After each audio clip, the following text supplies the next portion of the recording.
Tanken var at lave en kort introduktion til Onshape. Og som nogle af jer nok så på hjemmesiden, så havde jeg tænkt mig at optage det og smide det op på YouTube. Det er derfor, jeg sidder med det her åndsvære headset på, for der er en mikrofon i, der giver sådan nogenlunde fornuftig lyd, så det er kun for at få den med. Men ellers så var tanken, at i dag, der skulle vi nå dertil, hvor vi kan lave sådan en simpel model som den her. Og det var egentlig det, der var tanken, at vi skulle. Så jeg ved ikke, dem af jer, der har lyst til at følge med på computeren, I kan gøre det på to måder. Enten så kan I lave jeres eget dokument, og så tegne efterhånden, som vi når frem. Eller I har også mulighed for at tage det her dokument, som jeg laver lige om et øjeblik, og vælge det inde på Onshape. Så kommer der sådan en lille ikon op i hjørnet, hvor I kan følge med, og så ser I det, som der bliver arbejdet på i dokumentet også. Så det er helt lidt op til jer selv, hvad I har lyst til. Men hvis jeg nu starter med at lave et nyt dokument, så nu lukker jeg lige det her. Og så opretter vi et nyt dokument, kalder det EFK 87 on shape intro. Som sådan der.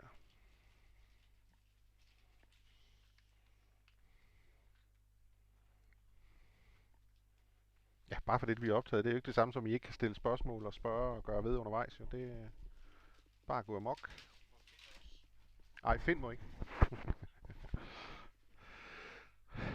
Nå, det der sker i Onshape, når man starter det, det er, at man bliver mødt med et billede ligesom det her. Og det kan man selvfølgelig bevæge sig rundt i. Hvis man bruger musen til bare at bevæge sig rundt, så sker der ikke så meget. Hvis man højreklikker og bevæger musen, så kan man dreje sit billede, som vi ser her, så man kan se det fra alle mulige mærkelige sider. Det giver ikke så meget mening, når man bare ser de der tre planer, der er lavet nu, men det kommer til at give mening lidt senere. Derudover har man mulighed for med musen enten med rullehjulet, eller hvis man har sådan en touchpad som mig, så kan man med to fingre zoome ud og zoome ind i billedet her.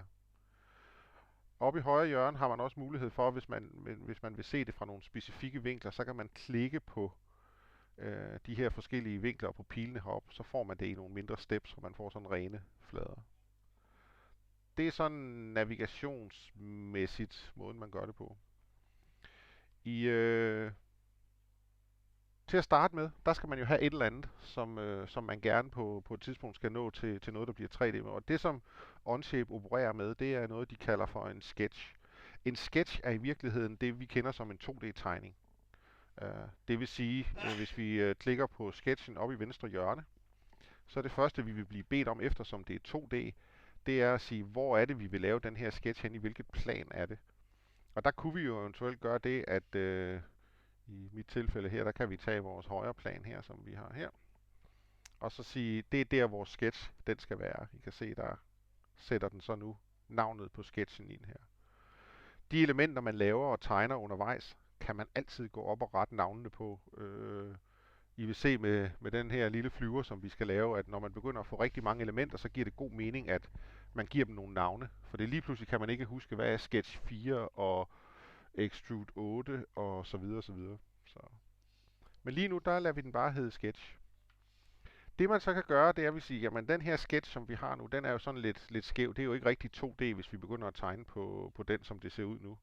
Så det man kan gøre, det er, at man kan højreklikke, og så kan man vælge den, der hedder View Normal to Sketch Plane. Så gør den det, den drejer billedet, sådan så man faktisk får sketchplanen som sådan en 2D tegneflade. Og det er det, vi har her. Og vi kan jo starte med at lave forskellige ting. Nu vil jeg lige prøve at løbe nogle af tingene igennem, som vi har oppe i menuen. Nogle af de simple ting, rektangler osv. I vil først se, at fælles for de fleste af dem heroppe, det er, at der er sådan en lille trekant ved siden af her. Det betyder, at der er flere forskellige varianter af en firkant, man kan lave. Det samme er der ud for de fleste af dem, man har derinde. Og det er selvfølgelig, fordi en firkant kan laves enten med udgangspunkt i et centrum, og så et hjørne, eller man kan lave to modsatte hjørner. Den står på, og hvis man er i tvivl, så kan man først se her, at den kommer op, når man har stået med musen der et stykke tid. Så kommer den op med sådan en simpel hjælpetekst, som lige beskriver, hvad er det egentlig, at man kan, og hvad er det, man skal med det her element. Men vi kunne jo starte med at lave en simpel firkant. Og den måde, det fungerer på, det er, at man bare klikker det ene hjørne i det tilfælde her, og klikker det andet hjørne. Og længere er den som sådan ikke. Og det gælder også de andre elementer, som man har heroppe. Og der er bogstaver, og der er forskellige former for hvad hedder sådan nogle mange kanter, polygoner. Når man arbejder med Onshape, så er der en masse ting, den kan hjælpe en med undervejs, når man tegner. For det første er man jo ofte interesseret i, at man gerne vil tegne målfast. Så hvis man for eksempel laver en linje, hvis vi nu tager en linje herop, det er linjen, så vil I se, at nu vil jeg gerne have en linje herfra, klik, og hertil. I kan se, der kommer en dimension på det, og den fortæller lidt om, hvad størrelse den linje den har nu aktuelt i tegningen. Hver gang jeg så klikker, så har jeg mulighed for her at sige, jamen den her linje, den skal være en helt specifik længde. Så i mit tilfælde, der arbejder jeg i millimeter, så den vil få 100 mm, og så vil I se, at lige så snart jeg trykker Enter, så retter den længden til de 100 mm. Og så kan jeg fortsætte med at lave den næste streg. Og så kan jeg sige, at den næste streg her, den skal måske være 90 mm. Nu laver vi lige nogle streger, så laver vi lidt sjov med dem lige om et øjeblik. Den der skal være 100. Den der skal være 100. Og i det tilfælde her, der kan I se, at jeg kan gå op til nogle af de eksisterende elementer og ramme dem. Det opretter i Onshape noget, som de kalder for en constraint. Og en constraint betyder i virkeligheden, at det er nogle regler, som Onshape hele tiden vil forsøge at overholde, hvis man definerer dem.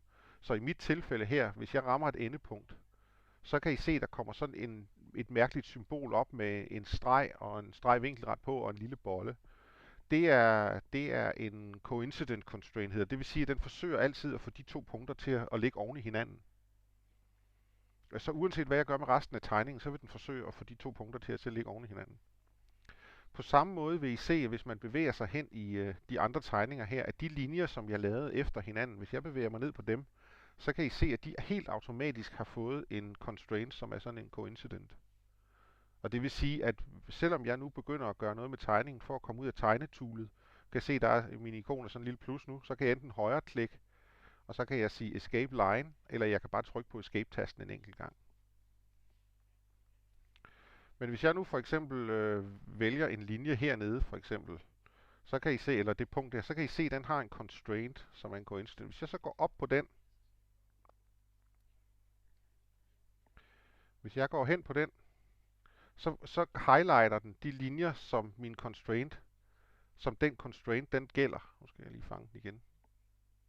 Kan I se, den fremhæver to linjer. Så det den fortæller, det er, at de to linjer der, de skal mødes i det punkt nede for enden. Det jeg også kan gøre, det er, at jeg kan tilføje nogle constraints efterfølgende. En type af constraint, det er vores længde, for eksempel. Det vil sige, at hvis jeg nu begynder at flytte på den linje hernede, for eksempel, det kan jeg gøre ved at klikke på linjen, og så trække den. Nu skal jeg lige ramme den. Ved at kan se, uanset hvor jeg trækker det hen, så de længder, der er, dem forsøger den at holde. Så det vil sige, at den forsøger hele tiden, når jeg ændrer nogle ting, og sikre, at de constraints, som jeg manuelt har defineret, de bliver overholdt. Et andet eksempel på en constraint, for eksempel, det er vinkelret.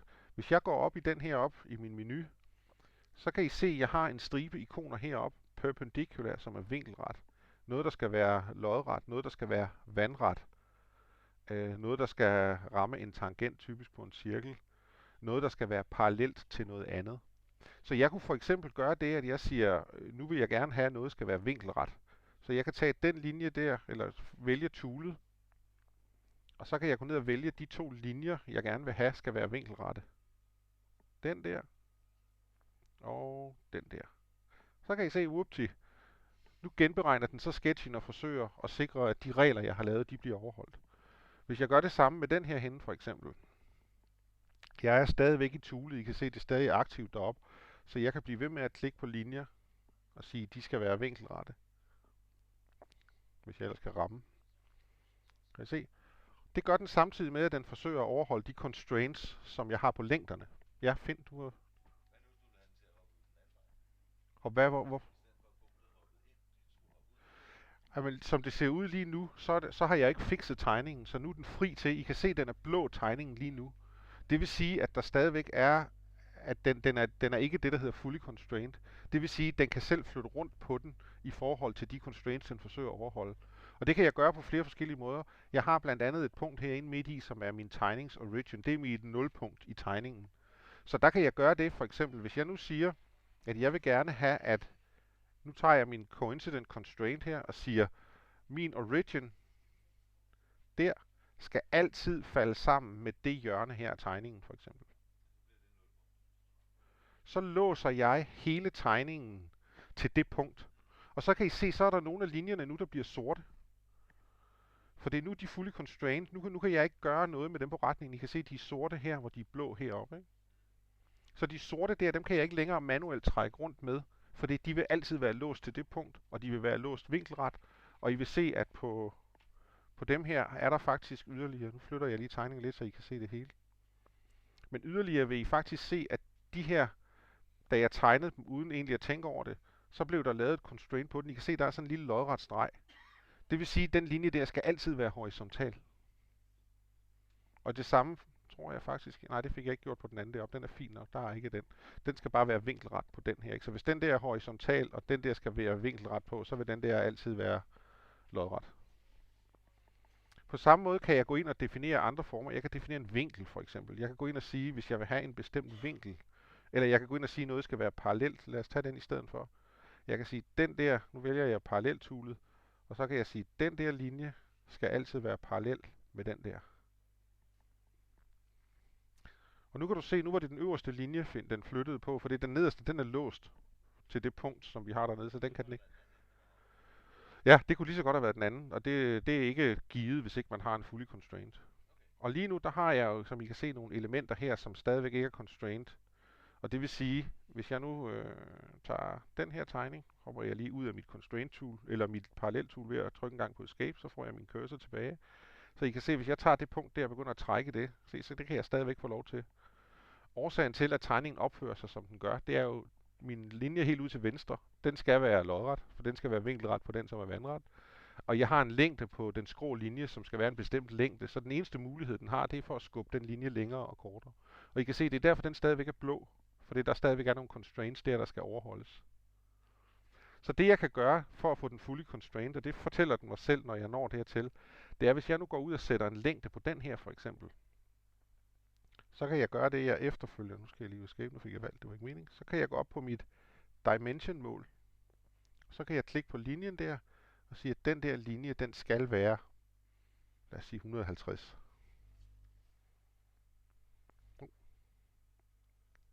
150. Så kan I se, at nu blev den helt sort.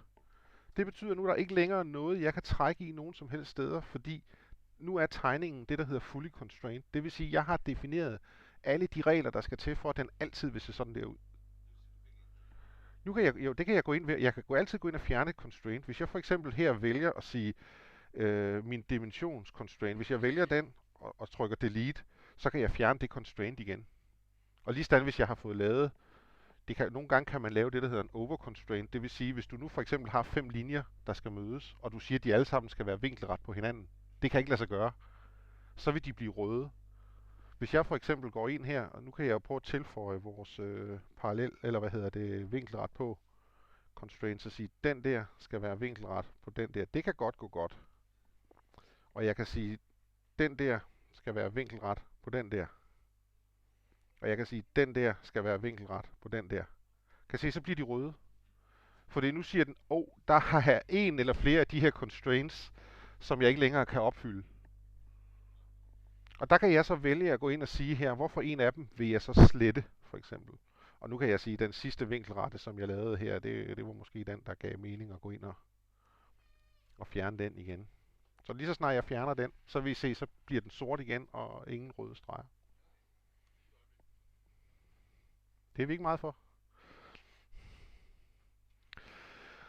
Det man yderligere kan gøre, nu viste jeg jer før, at man kunne højreklikke. Nu kan I se, nu fik jeg drejet lidt på min tegning her. I kan se, at den er tydeligvis ren 2D. Der er også nogle genveje i Onshape, blandt andet i forhold til normal to sketch plane. Og der kan man gøre ved at trykke på End-tasten. Det er en hurtig måde lige at rette den ind, sådan, så den står som den skal i forhold til den tegning, du laver. Det man også kan gøre, det er jo selvfølgelig, at den kan selv lave en masse af de her constraints undervejs.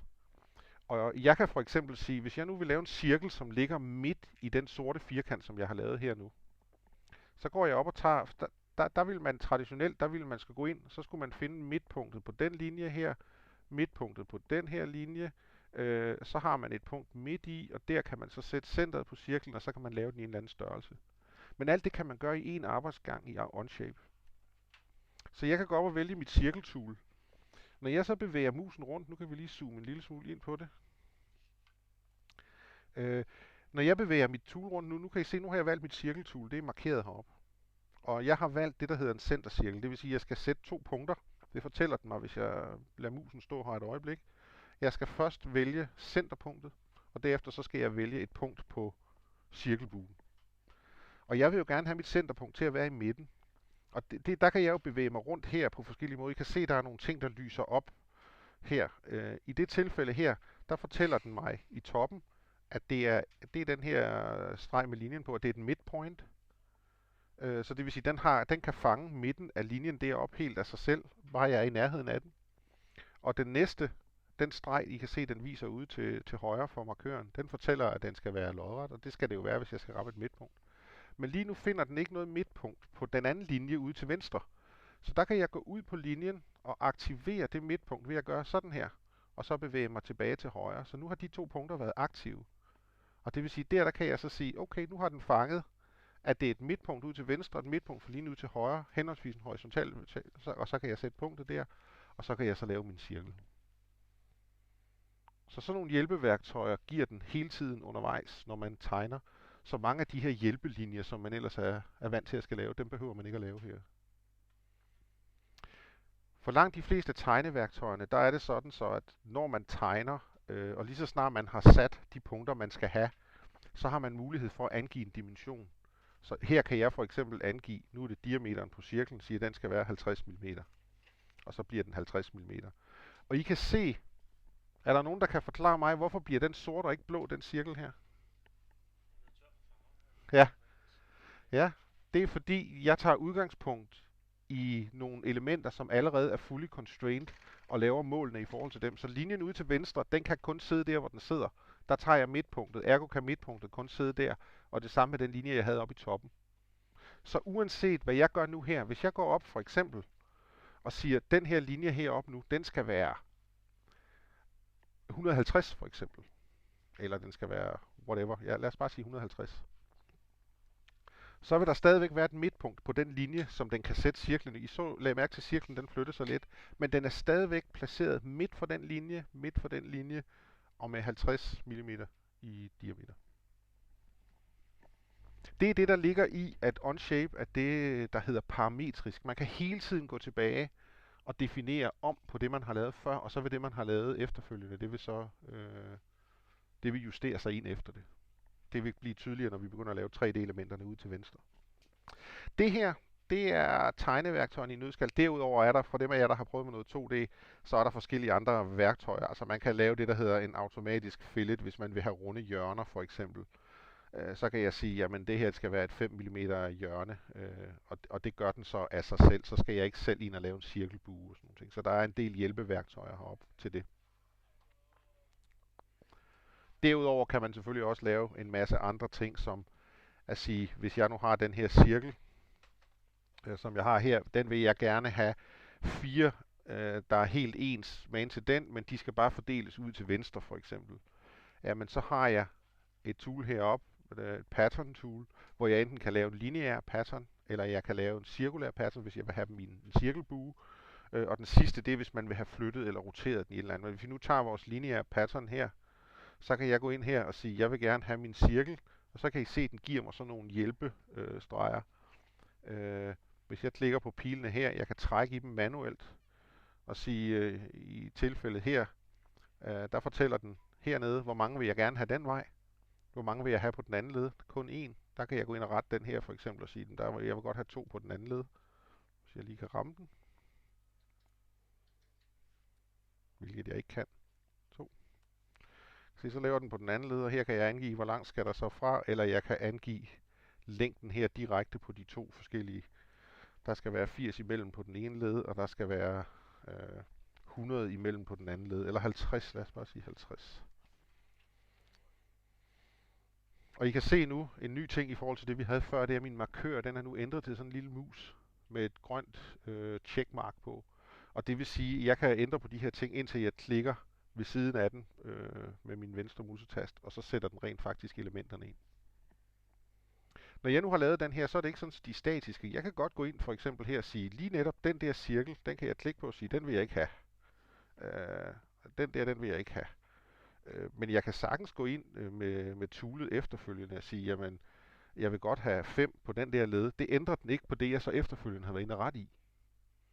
Så man er ikke bundet af, at det er bare sådan et engangstool, der er parametrisk. Så man kan godt gå ind og ændre på det, den har genereret for en, uden at den ødelægger det, hvis man ændrer parametrene bagefter. Selvfølgelig, hvis jeg går ind nu og siger, at den skal kun være en på den ene led og en på den anden led, og så udvider den igen, så vil den sætte den igen. Men som det ser ud nu, så der er sådan nogle standard hjælpeværktøjer. Vi kommer til at bruge den lige om lidt, når vi skal lave vores flyver. Derudover, nu har vi vores sketch. Den sketch, den kan bestå af alt muligt mærkeligt. Lige nu, der er vores sketch lidt en rodebutik. Og der kan vi selvfølgelig gøre 2 ting. Enten så kan vi klikke på det grønne kryds, vi har op til venstre. Alle elementerne, når man laver dem i Onshape, uanset om det er i sketchen, eller om man laver 3D-elementer, de har sådan en boks, hvor man kan stille en masse forskellige parametre. Det eneste, som vi egentlig gjorde til at starte med, det var, at vi valgte, hvilket plan af tegningen den skulle ligge i. Resten af parametrene her har vi ikke rigtig brugt til noget. Vi kan vælge permanent og show constraints, men I kan se, at det bliver en tegning hurtigt forholdsvis rodet af, hvis den hele tiden skal vise alle de constraints, som der er i tegningen. Så typisk vil man ikke lige køre med den der. Når vi nu er ved constraints, hvis man har problemer med at fange sådan en constraint, nogle gange kan det godt være svært, når man sidder og tegner og siger, nu skal vi lige ud og fange et eller andet, så får man ramt ved siden af, og så forsvinder constraints. Når constraints er synlige, kan man holde shift-tasten nede, så bliver de der, indtil man har valgt dem. Så der kan man så vælge dem, og så slette en af dem, hvis man vil det, hvis man har fået lavet en constraint for meget, for eksempel. Nå, det er alt sammen meget godt. 2D er fint, men det er ikke det, vi vil. Vi vil gerne lave noget 3D. Og det starter i Onshape med, at man laver en extrude, som det hedder. Og det vil sige, at man tager egentlig en 2D-tegning, og så tilføjer man en 3. dimension. Og den kan man så vælge at gøre på forskellige måder. Nu står vi i en sketch. Hvis jeg her, mens jeg står i sketchen, går op og vælger den kommando, der hedder extrude, det er den her firkant, vi har helt herude. Der I kan se, der er også en kommando, eller en tastaturgenvej til det, Shift E. Hvis jeg vælger den nu, så tager den automatisk og bruger den her sketch til at lave en extrude med. Så hvis jeg klikker på den her, så vil I se, så har den valgt alle de elementer, jeg har i min sketch, og den defaulter så til at ville extrude dem 25 mm.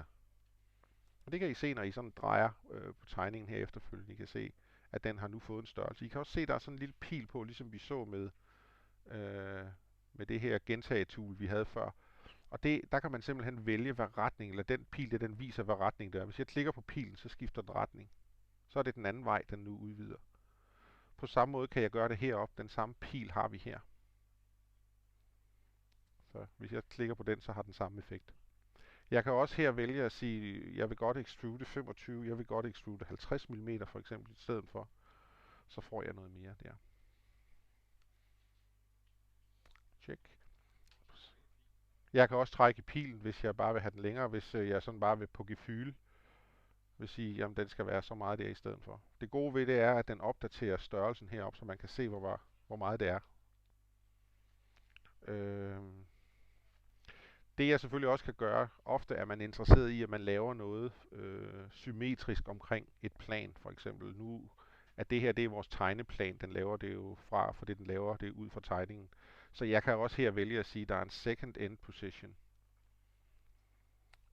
Og der kan jeg vælge at sige, at den skal extrude den også 50 mm på den anden side af den. Så nu har jeg alt i alt 100 mm, det passer ikke, for det er den deroppe, den blev noget mere. Det vil sige, nu sætter den til 50 igen. Sådan her. Når vi kommer lidt længere frem, så vil I se, at det her det er det, der hedder en blind extrude. Det vil sige, der sætter man simpelthen bare en afstand, men man op i værktøjet her, der har man faktisk mulighed for at vælge en masse ting. Hvis vi klikker på den kommer lige om et øjeblik. Nu røg forbindelsen til skærmen deroppe.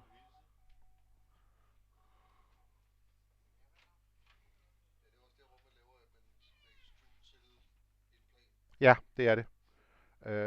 Lige nu følger skærmen deroppe ikke med af en eller anden grund.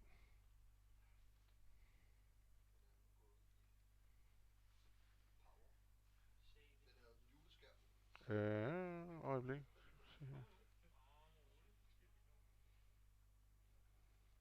Nej. Hvorom alting er, hvis I selv gør det, så vil I se, at der er en 6-8 forskellige optioner. Man kan vælge at extrude symmetrisk, det vil sige, at den extruder samme afstand i begge retninger. Man kan vælge at sige, man kan pege på et andet objekt, man har, og sige, at den skal extrude op til det objekt. Så uanset hvor man sætter det, så vil den altid extrude op til det. Og så videre, og så videre. Eller man kan vælge det, der hedder en through all, det vil sige, uanset hvad der måtte være, så vil den lave hul, eller det objekt i den retning uendeligt langt, i princippet i den retning, man har sat den til. Det er extruden, det er egentlig den vi starter med. Skal vi se her. Så nu kan jeg gøre det, jeg går op og klikker på den grønne knap heroppe og siger, jamen nu har vi egentlig vores 3D-objekter.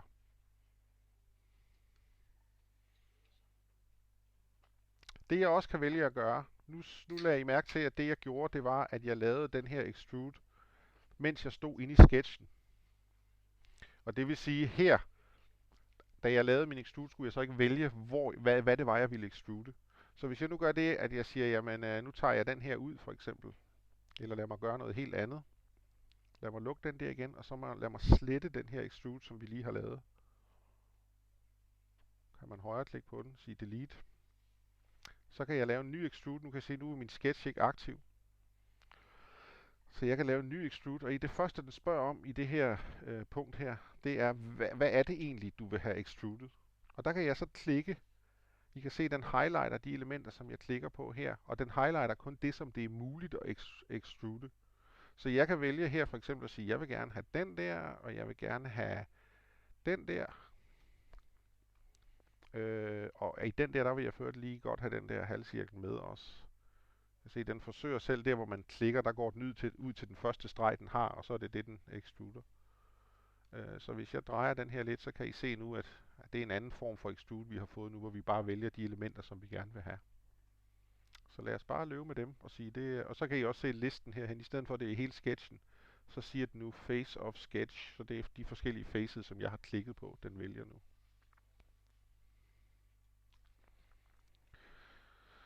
Så det er det. Når man laver en extrude, så har man også mulighed for, hvis vi laver en ny extrude,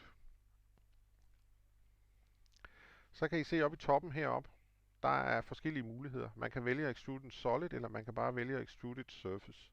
Det er kun solids, vi arbejder med. Surface kommer vi ikke til at bruge i dag.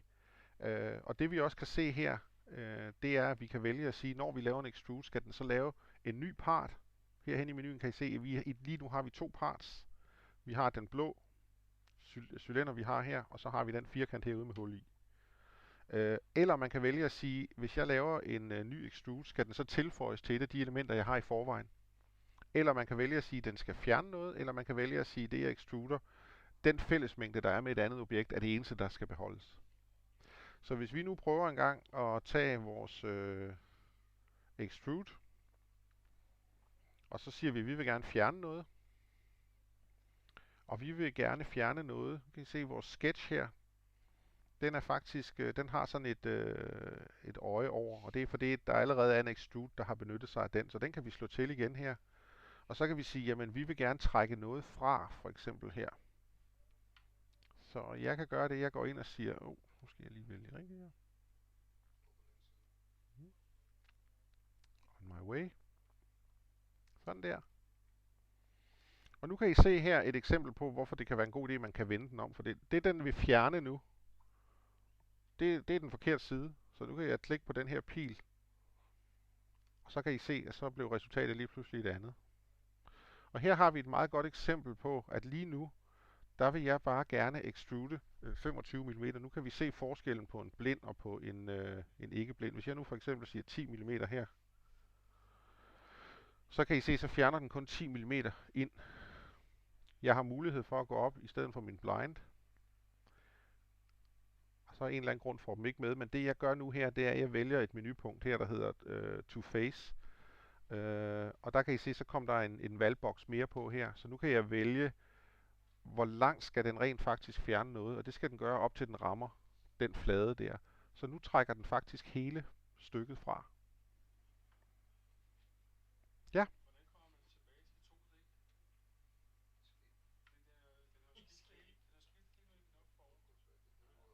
Ja, 2D, det får du. Du kan kun operere i 2D, når du har en sketch. Når du er aktiv i en sketch, så du kan gå ud til venstre for eksempel. Der har du listen af de elementer, du har lavet herude. Hvis du vælger din sketch, og den kan du aktivere ved enten at dobbeltklikke på den, eller højreklikke på den og sige Edit Sketch.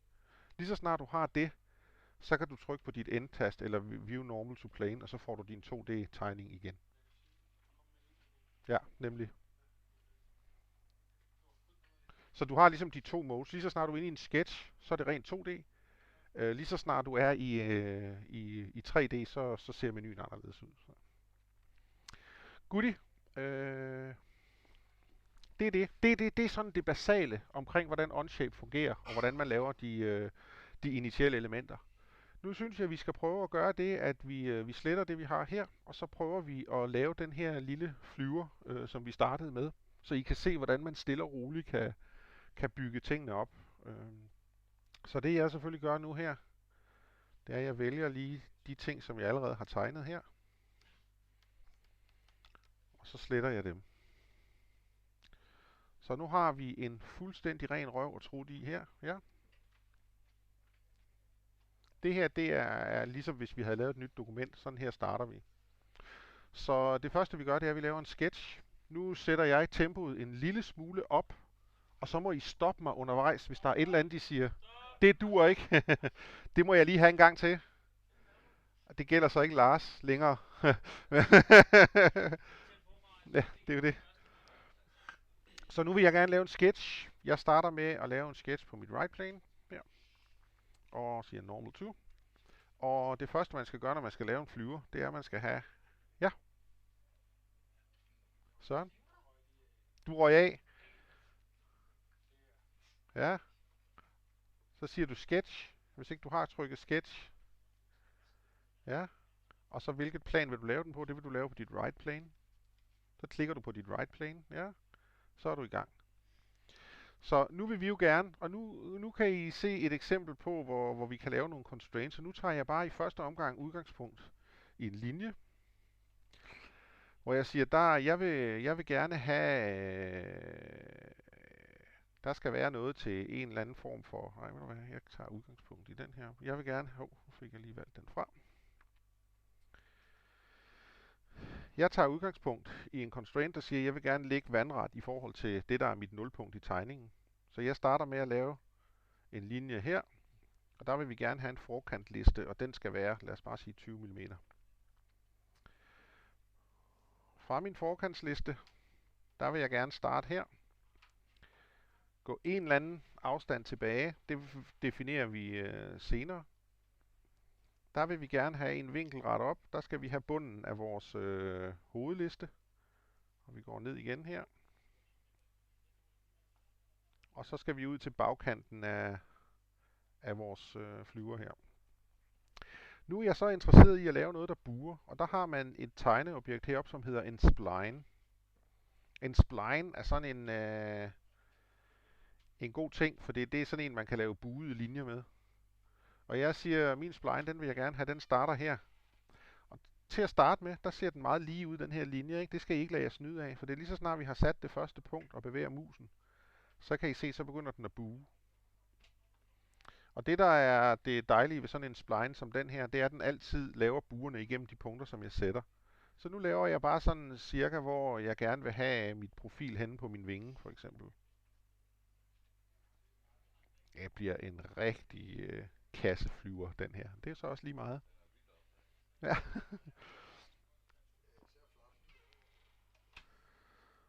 Så nu har jeg så min flyver med. Så trykker jeg escape til sidst, eller jeg kan højreklikke og sige end escape spline. Men jeg vil jo også gerne have en kasse herop, som min hovedbjælke skal, altså den skal ligesom være to dele, ikke? Der skal være en i bunden af profilet og en i toppen af profilet.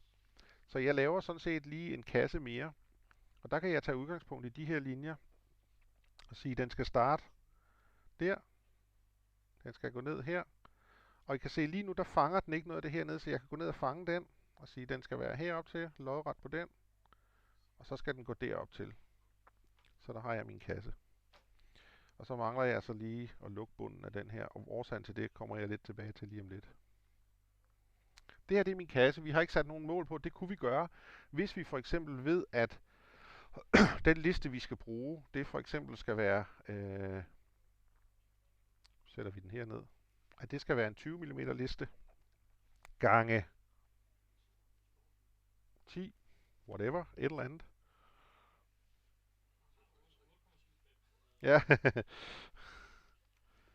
10. Og det samme kan vi så gøre med den der op. Sige, den skal være 20.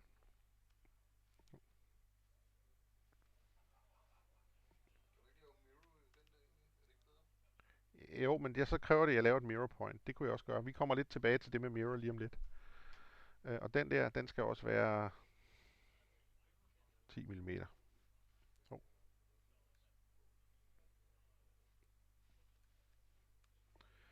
Sådan der. Og så er der lidt, der skal slives herude. Det tager vi, som det kommer. Så nu har vi egentlig, kan man sige, vores første profil, som vi så skal tage udgangspunkt i. Og lige nu bliver det en ret kedelig flyver, ikke? Der er ikke ret meget, der løfter på den her, så for at sige det mildt. Så den vil vi jo gerne have, at den har en eller anden udstrækning. Den skal have noget tykkelse. Så det vi gør, nu ligger den her lige midt i vores plan. Og nu vil vi gerne lave noget, som er symmetrisk. Så jeg gør det, jeg bygger en her, som jeg laver en extrude på. Og så siger jeg, det skal være 3 mm spander. Det vil sige, jeg vil godt have, at den her, den extruder 1,5 mm i begge retninger. Sådan der. Den skal være symmetrisk, så skal den faktisk hedde 3 mm, fordi den skal gøre det i to retninger, så deler den det selv for mig. Så nu kan I se, nu har vi faktisk et profil, der har en tykkelse. Men det her det er jo faktisk ikke helt godt, fordi der skal jo være huller der, hvor vi har, hvor der skal være plads til spanderne. Så jeg fjerner lige den her igen. Det var fordi, jeg startede den inden for min sketch. Så nu fjerner jeg bare den, og så siger jeg, at det skal bare være det der element, jeg vil have. Det er sådan set ganske fortrinligt. Så siger vi ja tak til. Det vil vi gerne have. Det næste vi så kan gøre, det er at vi kan sige, at dem der skal vi godt nok bruge nogle stykker af, fordi vi skal jo have en vinge, som har en eller anden størrelse. Og der kan vi gøre to ting. For nu at illustrere både en mirror og det, at vi har en lineær, så gør jeg det i to tempi, men ellers så kunne man godt have lavet det i et skridt. Så vi starter med at lave den ene vingehalvdel. Så det jeg gør her, det er, at jeg starter med at gå op og sige, at jeg vil gerne have en lineær pattern. Det kan man nemlig også gøre på 3D, ligesom man kunne på 2D. Og så siger jeg, nu kan I se, den spørger her, entities to pattern. Det er den der, jeg gerne vil have. Og den retning... Undskyld. Du er med. Godt. Så har vi en retning.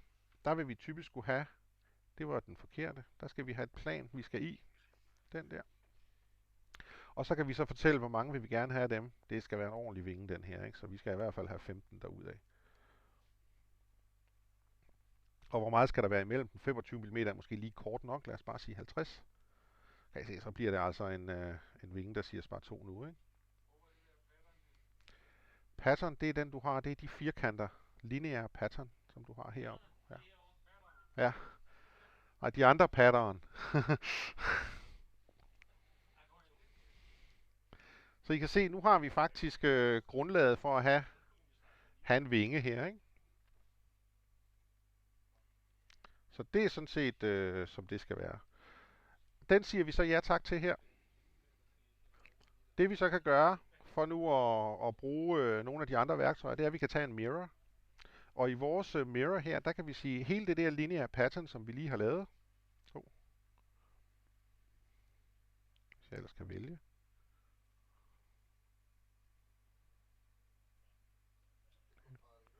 Ja, men det er fordi, vi skal ned og have... vi skal ned og have den her nede.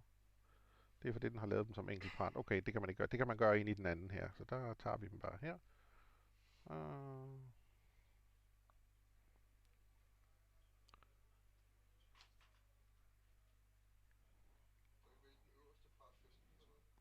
Nej, det er sådan set ikke... Det er lige meget. Nu skal du se. Vi tager... det man kan gøre altid jo, det er, at man kan vælge flere elementer. Så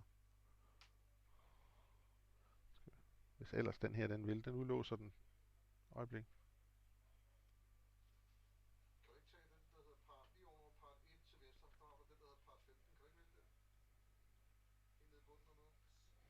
Part 15 er bare den yderste af mine ribber. Nej, nej. Nej, nej, den vælger kun den ene part, som jeg har. Du kan se, hvis jeg tager den der... Hov, nu var det min lineære pattern, jeg var inde og pille i. Det var ikke det, det var min mirror, jeg skulle ind i her. Entities to mirror. Den der. Så kan jeg så vælge dem, jeg gerne vil mirror. Og den midterste vil jeg jo ikke mirror, den er jeg ligeglad med. Så jeg vælger bare dem, jeg gerne vil mirror herudad.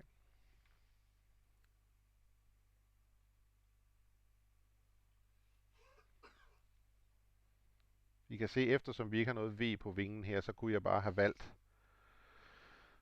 at... og nu vil jeg gerne mirror i det her plan, og så får jeg dem på den anden side. Så. Og det kunne jo have været lavet med hvad som helst. Hvis jeg havde haft V i vingen, ville det give lidt mere mening, ikke? For det så kunne jeg ikke bare have lavet en lineær.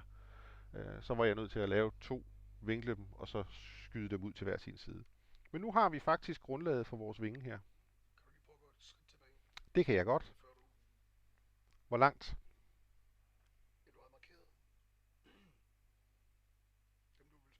Ja. Jamen jeg har, så er der den, der hedder Mirror Plane, som er den næste. Den klikker jeg på, og så siger jeg, hvilket plan vil jeg spejle dem her i. Og der valgte jeg så det, der hed mit right plane. Hvis du drejer din tegning en lille smule, så kan du se dit right plane. Det der, ja. Sådan der. Og så spejler den dem. Check. Giver det mening? Godt. Så nu lukker vi den. Så nu har vi hele vores vinge. Nu vil vi gerne have noget krop. Og vores krop, der gør vi det, at vi siger, jamen nu skal vi lave en ny sketch, for den skal jo have en eller anden størrelse, vores stakkels krop her. Hvilket sketchplane vil vi have? Dengang siger jeg, at der vil jeg egentlig gerne tage det, der hedder mit front plane her. Og så siger jeg normal to, og så zoomer jeg lidt ind på den. Og der kan I se her, nu siger vi bare for argumentets skyld, og for at komme til at bruge nogle af de værktøjer, som vi har herinde, at vi vil egentlig gerne have, at kroppen, den går fra de her to ydersiden af de her to spanter, og så lidt op, herop for eksempel, cirka. Så det vi gør nu, det er, at vi siger, at vi vil bare have en kasse til at starte med. Og den kasse, den vil vi egentlig gerne have til at starte i det hjørne hernede. Men så siger I, hov, jamen vi kan ikke fange det her hjørne. Hvorfor kan vi ikke det? Det er fordi, det er et 3D-objekt, som potentielt ligger i et helt andet plan, og det gør det faktisk også, hvis vi drejer den her lidt. Så kan I jo se, at det hjørne, vi gerne vil fange, det ligger faktisk ikke i frontplanet, det ligger faktisk et helt andet sted. Så det man kan gøre som et lille trick, nu escaper jeg en gang for at komme ud af mit linjetool, så er der en kommando heroppe, der hedder use, eller project.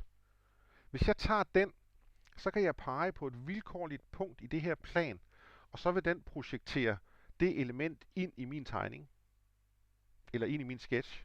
Så nu kan jeg som eksempel bare tage den linje der, og sige, den vil jeg gerne have. Kan I se, så lavede den en linje til mig. Og jeg kan sige, den der linje vil jeg gerne have.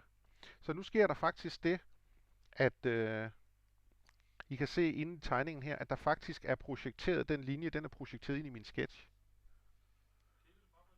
Klikket bare på linjen, ja. Og på samme måde kan man gøre med andre ting, hvis man vil have det gennemskåret af et plan eller andet. Og det betyder, at nu har jeg et element i min tegning, som jeg rent faktisk kan fange. Så nu kan jeg bruge min firkant. Se, så har jeg et punkt hernede, jeg kan fange nu. Klikker jeg. Så vil jeg gerne constraine til den her, for jeg vil gerne gå lodret op for den. Og så har vi den der. Så er den på plads. Så har jeg min firkant. Ja, undskyld. Ja, linje eller firkant, ja. Og så går du ned og vælger. Kan du se, så kan du klikke på den, ja. Og så bevæger du dig hen over det andet punkt, du gerne vil have, indtil den fanger det, og så bevæger du dig bare opad. Så kan du se, så constrainer den til det. Ja. Ja.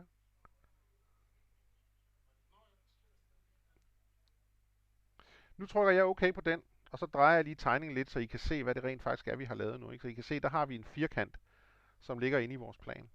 Og nu vil vi gerne have noget krop ud af den, som selvfølgelig skal extrudes. Så jeg trykker på min extrude, og siger, hvad vil jeg gerne extrude? Jeg vil gerne extrude den der. Øh, Nu bruger vi så bare nogle af de værktøjer, vi har her, at sige, forreste del af kassen skal derud. Jeg vil gerne have et second endpoint, som skal lidt tilbage, og det trækker jeg også bare lidt i her. Og så kan vi gå lidt ud og sige, ja, det er sgu sådan, for en centerdel af sådan en fætter der er det nok meget godt. Så det siger vi okay til. Så kan jeg gøre en nem ting, for nu vil jeg gerne have en hale, der spidser lidt til jo, på et eller andet sæt og vis. Så man behøver ikke altid at gå via en sketch. Så det jeg kan gøre nu, det er, at jeg kan sige, jeg vil gerne lave en extrude. Og det jeg gør her, det er, at jeg siger, at jeg vil lave et nyt element. Årsagen kommer jeg tilbage til lige om et øjeblik, men jeg vil gerne adde et element. Man kan altid, hvis man har flere elementer, der overlapper, kan man altid bagefter gå ind og sige, klip dem sammen, så det er et element. Så det skader ikke, at man opererer med mange elementer til at starte med. Men jeg kan gøre det nu, at jeg siger, jeg vil gerne extrude den side der, og jeg vil gerne et eller andet stykke derudad. Nu zoomer jeg lige lidt, så vi kan se, hvad vi laver. Og jeg vil gerne... hvor lang skal halen være? Passer det ikke meget godt sådan noget der? Det er cirka der. Det er fantastisk. Og det er okay. Ja. Og så er der jo... Fik jeg nu valgt new? Eller fik jeg... Nej, det gjorde jeg ikke. Jeg fik valgt add. Nej, jeg fik valgt add. Det er godt. Og det der så sker, det er, at så bruger vi nogle af de værktøjer, der er heroppe. Og der er blandt andet en kommando, der hedder draft. Med draft, der kan jeg så sige, hvilket plan skal jeg starte i. Så kan jeg vælge at gå ind og sige hide other parts. Skal jeg lige se her. Nej, min extrude her, det er mig, der dummer mig. Den skal faktisk hedde new her. Det var det, jeg egentlig ville.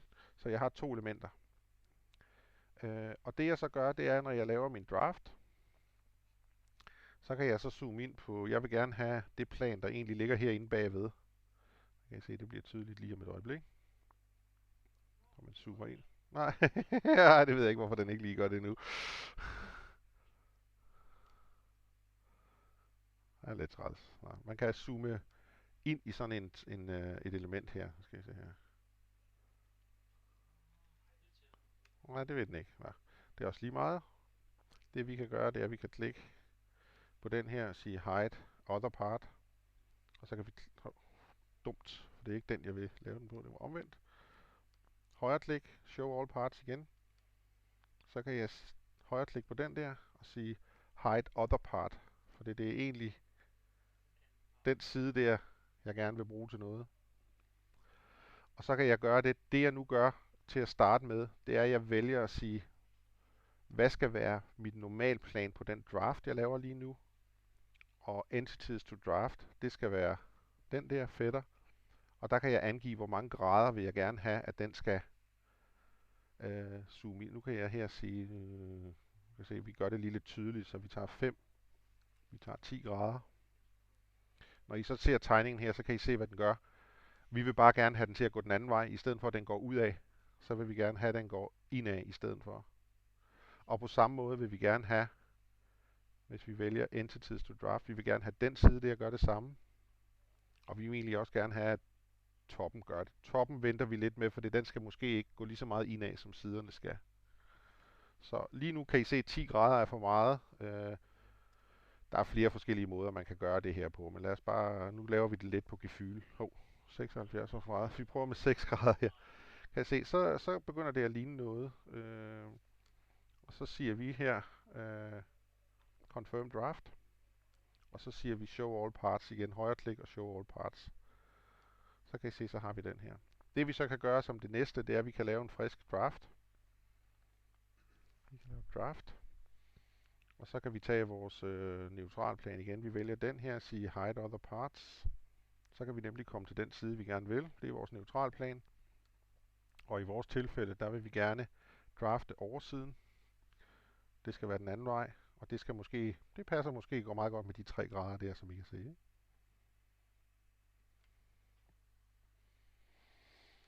Højre klik igen. Show all parts. Se, så har vi noget, der ligner en hale. Ja, han bliver simpelthen så flot. Det vi nu gerne vil, for nu at vise nogle flere ting, det er, at nu vil vi gerne have et motormount, som sidder ude foran, og det skal være rundt. Snuden skal være rund, og der skal kunne sidde en motor derude. Og den vil vi gerne have cirka 5 cm. Hvad siger du? Ja, en firkantet motor, whatever. Ja. Lav du bare sådan en, Jørgen, det er fint. Men det betyder jo, at vi skal have lavet et eller andet herude foran i snuden, som er rundt. Og så skal vi finde på, hvordan får vi så overgangen mellem den firkantede til den runde. Så vi starter med at lave en sketch, som ligger 5 cm foran det plan, vi har her. Den der. Og den måde, vi gør det på, det er, at vi heroppe har en, der hedder plane. Så vi vælger vores plane, og så siger vi... Ja, det er jo det. Ja, man kan nogle ting. Og det plan, det kan man lave på mange forskellige måder. Det kan man lave enten som et offset fra et eller andet. Man kan lave det på en vinkel på noget. Man kan angive 3 punkter, der udgør planen. Man kan gøre det mange forskellige. Men for os, og det af en eller anden grund viser den her ikke det her op, når jeg vælger den igen. Der må I selv lige prøve at klikke på skærmen. Men det vi kan gøre her, det er, at den starter med den, der hedder en offset. Så det plan, jeg vælger her, der laver den et offset i den afstand derfra. Og I kan se her, der laver den 25 mm fra. Det er måske lige tæt nok, så vi siger 50 mm. Så der har den et plan nu. Det plan, det skal vi bruge, klikker jeg OK, når vi nu skal lave vores sketch. For det er vores sketch, der skal vi altid enten kunne definere en flad side af en eller anden slags, vi kan tegne på.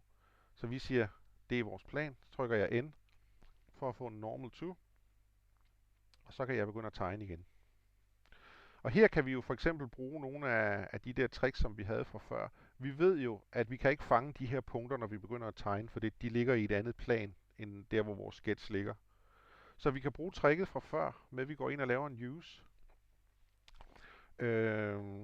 Og i vores tilfælde her, der har man muligheden for i Onshape at sige, jamen hvis ikke det er en del af tegningen, som du rent faktisk skal bruge til enten at extrude eller andet, men bare hjælpelinjer, så har man den her construction, man lige kan slå til. Så det vil sige, når jeg nu vælger mine elementer her, som jeg gerne vil have frem, nu kan jeg tage de 2 linjer der, det er jo nok til mig, så kan I se, at de bliver stiplet. Det er svært at se, men de bliver stiplet. Det er nemmere måske, hvis jeg gør sådan der, ikke? Så kan I se, at de bliver stiplet. Og det fortæller, at det er en construction line, og det vil sige, at det er ikke en, man kan bruge til at ekstrudere og sådan nogle ting, men det er bare en hjælpelinje, som er der, når man laver tegninger. Og nu vil jeg så gerne have en cirkel, og den vil jeg jo gerne have midt i det hele her, for eksempel. Så jeg går op og fanger mit midpoint her. Jeg fanger mit midpoint her. Nu skal vi se. Midpoint. Sådan. Skøjter lidt rundt her. Den er lidt forsinket her. Så har jeg mit midtpunkt. Og nu kan I se, nu fik jeg ikke slået construction fra. Hvor stor skal den her være? Den skal måske være, skal den være 50 mm også? Det passer nok meget godt. Nu kan I se, nu fik jeg ikke slået construction fra, så nu skaber jeg lige ud af min construction, vælger linjen, og så kan jeg slå construction fra her, så konverterer jeg det til en almindelig linje. Og den anden vej kan man også gå, hvis jeg har en linje, som jeg siger, den skal være en construction, så kan jeg gøre det den anden vej rundt. Så når jeg nu kigger på min tegning, så kan jeg se, så har jeg sådan en fin cirkel der. Og det er jo super.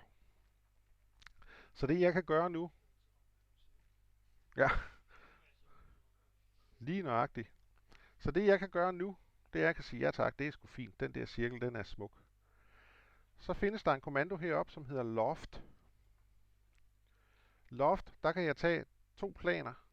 Den der, og den der. Og sige, den vil jeg gerne have, at du fylder noget ud imellem.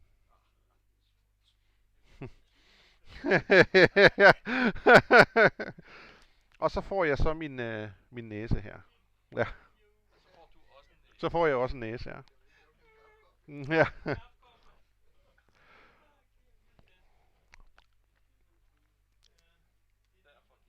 Ja. Og I kan se nu, at nu kan vi se, at den der snude der, den bliver måske lige lidt kort, hvis det skal være sådan. Og det man også kan opleve med den der loft-kommando, det er, at Det er ikke altid, at den regner rigtigt, men der kan man altså lave diverse former for hjælpelinjer, der sikrer, at den får den rigtige facon og sådan nogle ting. Men det her, det er bare den rå og ubehandlede udgave. Men for nu at vise jer noget af det, man kan gøre, når vi er parametriske, det er, I lagde mærke til, at nu har vi lavet den der loft mellem to elementer. Hvis vi nu finder ud af, at den cirkel der, den ligger jo helt forkert, den skulle jo have været 100 mm fremme i stedet for. Så kan vi gøre det, at vi går ind og tager vores plan 1, som vi jo sagde skulle være 50 mm fra, og sige, at den skal være 100 mm. Og så genberegner den alle de ting, lige så snart jeg trykker OK på det, baseret på det, jeg går tilbage og ændrer. Det samme, hvis jeg finder ud af, at faconen på min ribbe skal være anderledes, så kan jeg også gå ind og lave faconen på den om, og så vil al den mirror, vi lavede, alle de kopier, vi lavede, de vil også ændre sig. Nå, det her, det var sådan set meget fint. Nu har vi det meste af det, vi skal bruge til vores flyver. Det vi jo kunne gøre, for eksempel for at få flyveren til at se lidt pæn ud, det var, at vi kunne også lave en loft på den. Så vi siger, at vi vil gerne have en loft imellem. Nu hider vi lige den der en gang. Hide all parts. Det var ikke all parts. Hold op. Vi vil gerne have en loft imellem den der og man kan gøre det på to måder. Egentlig burde man gøre det imellem alle elementerne. Men derudtil, kan se, så lægger den et fint skind på. Så den siger vi okay.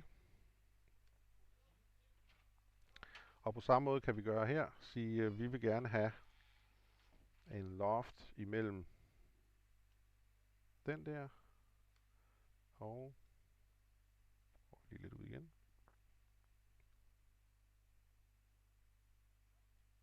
Den der. Så lægger den et fint skind på der også. Se, nu begynder det at ligne noget.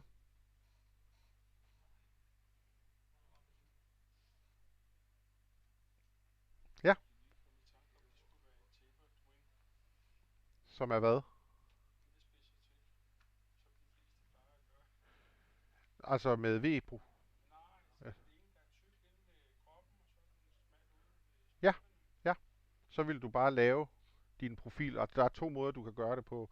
Den ene måde, det er selvfølgelig, at du kan lave de ydre rammer først, altså ligesom jeg lavede loften her, med et yderpunkt, som er smalt, og et inderpunkt, som er tykt. Og så kan du efterfølgende gå ind, og så kan du lave dine planer og sige, så betyder det, at mit profil, der sidder 15 mm eller 150 mm fra kroppen, det skal have den og den størrelse. Jeg kan lige vise jer det bagefter, hvordan man gør. Mind mig om det bagefter, så der er en nem måde at gøre det på. Ja. For det er typisk, når man designer flyveren, så vil man jo ikke designe alle spanderne først. Der vil man designe flyveren, og bagefter så vil man skære den i stykker for at sige, hvordan kommer spanderne så til at se ud på de forskellige positioner. Ikke? Men der bruger man den der use-kommando, som vi havde heroppe før, for der kan man projektere et plan ind. Ja. Det er jo fint nok. Nu vil vi gerne have noget hale på. Og vi laver halen sådan, så den kommer op og sidder i kroppen, tænker jeg et eller andet sted. Ikke? Så der gør vi fuldstændig ligesom vi gjorde med cirklen herude foran. Vi siger, at vi vil gerne have et plan. Det plan, det skal være baseret på bunden af den der, som er lige. Men vi vil gerne have den, ja, lad os bare sige de 25 mm her op i kroppen. Så der kommer til at ligge et plan sådan inde midt i der, ikke? Medmindre vi vil have den ned i bunden af. Nu laver vi den her bare for at få den flyttet lidt op. Så i vores tilfælde her, så har vi vores face, så siger vi, der vil vi gerne lave en sketch, og den sketch vil vi gerne lave på det her plan. Jeg trykker N for at få den normal. Så kan vi bruge eksemplet på en mirror her igen. Så nu gør jeg det, jeg laver den ene halvdel af mit haleplan. Og det kan jeg bare gøre med min helt almindelige... kan se, her der har vi midten, og der kan I se, her det er en af grundene til, at jeg valgte at tegne det med udgangspunkt i bundplan og så videre i midten af kroppen. For så passer det også med, at det her det er centret af vingen. Så jeg vil, i mit tilfælde her, undskyld, jeg mangler lige en ting. Jeg vil gerne have noget, der flugter med bagkanten her.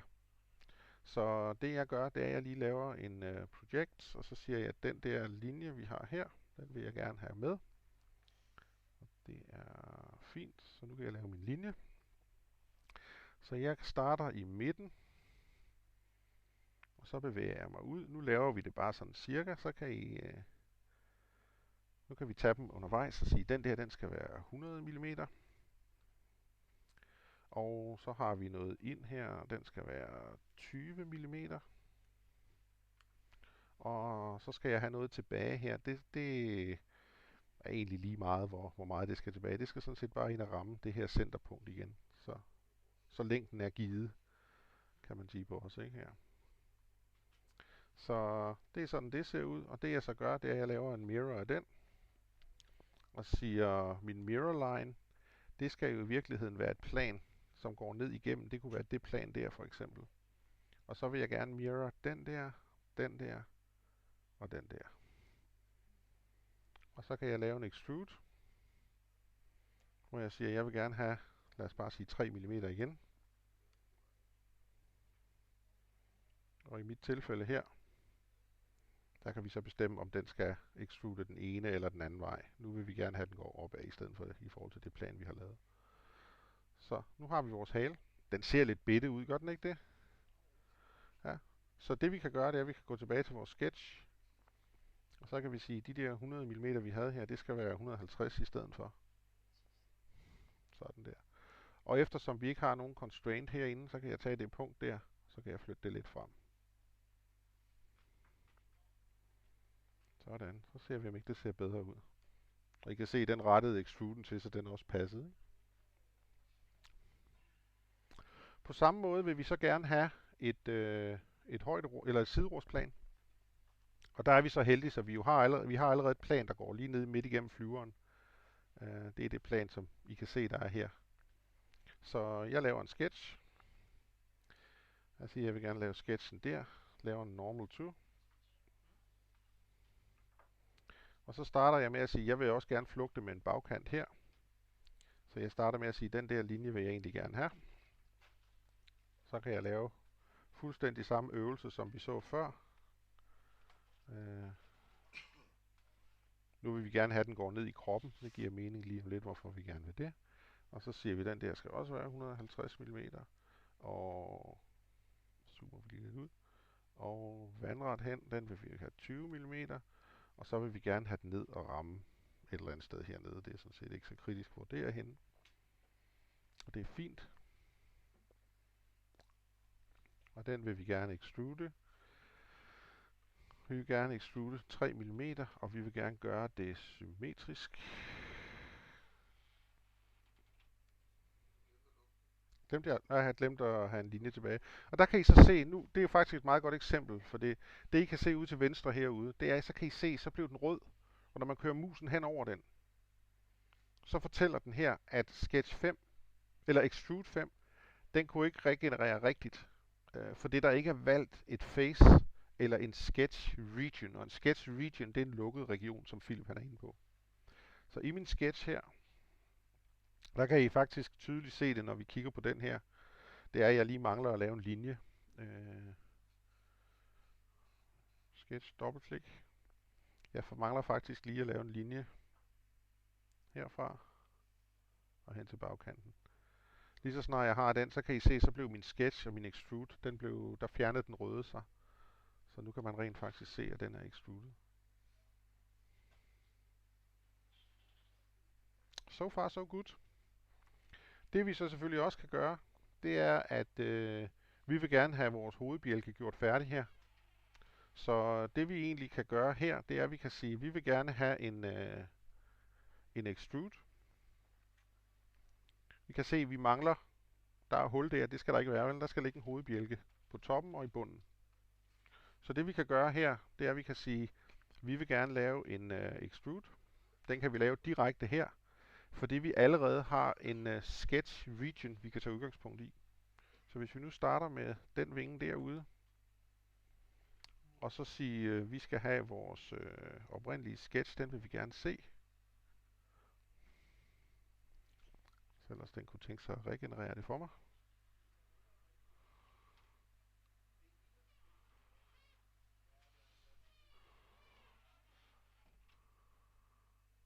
Kom nu. Kom nu.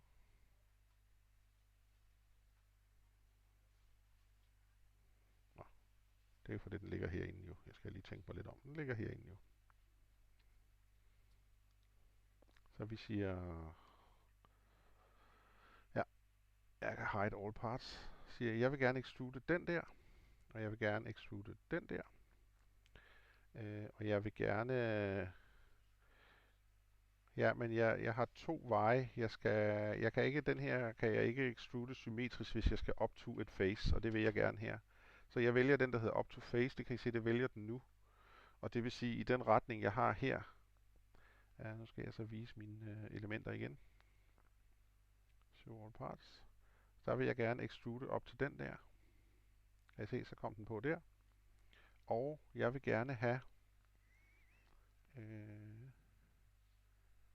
second end position. Og det skal også være up to face.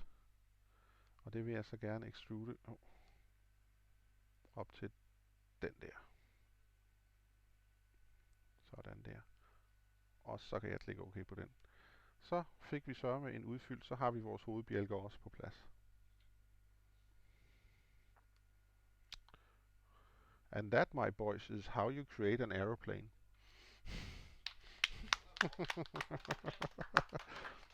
Forkantlisten kan vi også lave. Meget godt eksempel. Vi kan gøre det på to måder. Vi kan gå tilbage til den oprindelige sketch. Lad os gøre det. Hvis vi nu tager vores sketch her. Nu skal vi se her. Den vil vi gerne editere. Normal to. Tager vi her. Og så skal vi så bare ind her og lave en sketch-region. Der vil jeg foreslå, at vi kan sætte en trekantliste på. Vi kan gøre alt muligt andet sjov. Men jeg synes, vi skal tage vores spline tool her. Ja. Og så tegner vi, ligesom vi gjorde før, hvordan vi nu gerne vil have vores snude til at se ud her. Det kunne være sådan der for eksempel. Er det ikke sådan tæt på at være noget, der kan bruges til noget? Og så gør vi i princippet fuldstændig prik det samme. Vi kan gøre det, vi tilføjer den til den extrude, vi havde med de to hovedbjælker. Det er det nemmeste. Eller vi kan lave en ny extrude. Det bestemmer vi sådan set selv. Men hvis nu vi gør det, at vi tilføjer den til den her, så skal vi sådan set bare have valgt. Så nu vælger vi lige feltet heroppe. Og så siger vi hide. Other sketches and parts. Hide.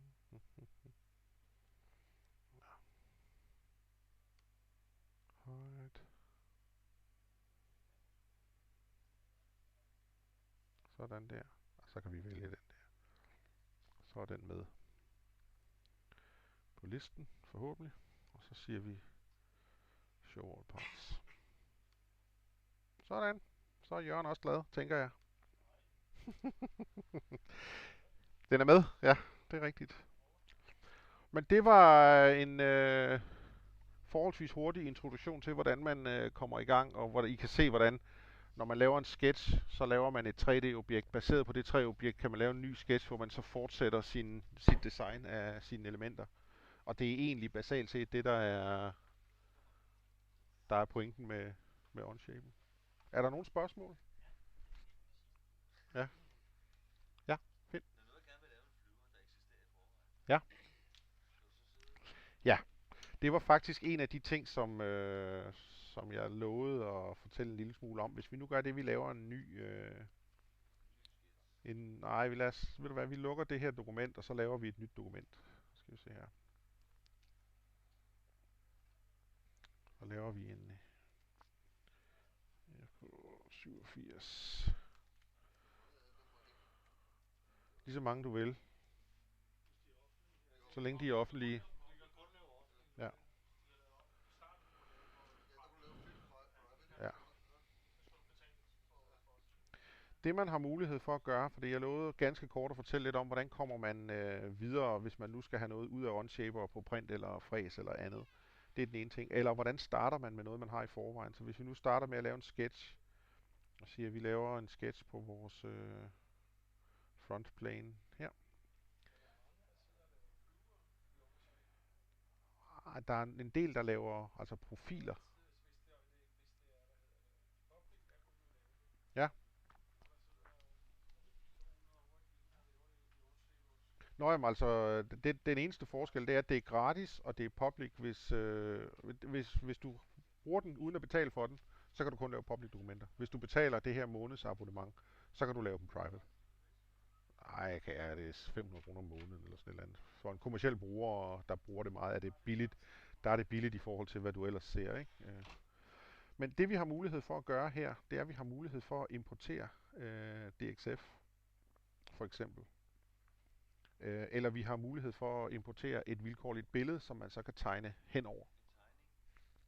En tegning for eksempel. Hvis vi nu tager en DXF her, øh, ja, nu skal vi faktisk lige ned i den her nede og lave en import først. Den måde det fungerer på, det er i Onshape, der har du ligesom dit dokumentbibliotek, og fra det dokumentbibliotek kan du så importere noget af din tegning. Så vi skal faktisk ned på plusset nede i venstre hjørne her, og siger import, Og der kan man så vælge fra sin egen disk.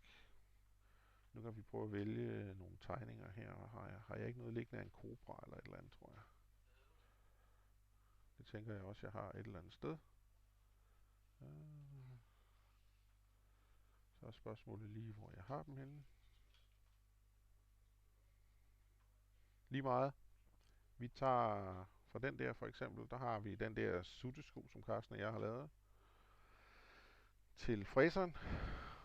Kan du se, nu er der så importeret en suttesko. Og det betyder, at nu kan jeg også importere den i min tegning. Så det her, det er en eksisterende tegning, som allerede nu udgør en sketch. Så det vil I kunne se, hvis vi zoomer på den. Så kan I se, at den er flad. Og I vil også kunne se, hvis vi laver en extrude, så kan vi tage elementer fra den her og sige, det vil vi gerne extrude.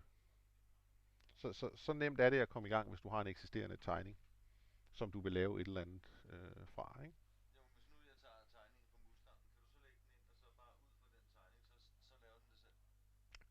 Ude fra tegningen laver den...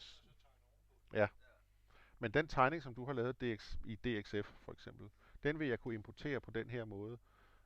Og så vil jeg få, og det er så eksemplet, hvis vi nu siger, at vi laver dem her i 3 mm for eksempel. Nu vil jeg gerne have fræst dem der, de 3 mm, så jeg laver dem i den størrelse, de vil have. Så kan jeg gå herned og sige, nu kan jeg tilføje noget, der hedder Kirimoto. Man kan installere forskellige hjælpeværktøjer til den her. Og med Kirimoto, det jeg så kan gøre, er et eller andet, skulle de kalde den, tænker jeg.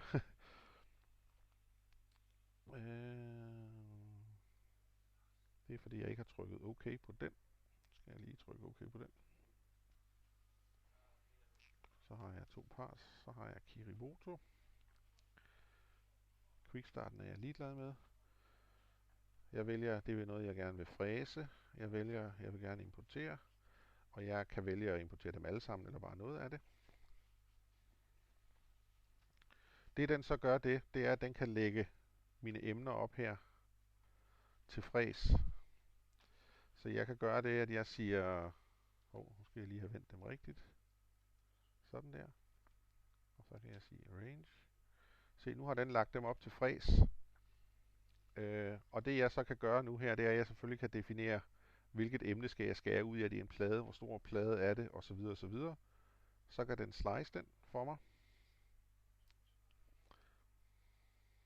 Nu var det så kun den ene. Og her der kan jeg så vælge at gå tilbage og se de forskellige lag, den har slicet den i, eller jeg kan lave en preview af, hvor er det fræseren, den vil køre. Hvad er det for et spor, den vil følge. Og det er så de linjer, I kan se, der er på den nu, ikke? Så herfra, der vil jeg direkte kunne generere skærekoden ved eksporten her til fræseren. Ja, det er det, vi er på vej over på. Det er det, vi eksperimenterer med lige nu. Der er nogle få udfordringer, men ikke noget, der er uløsbart, vil jeg sige.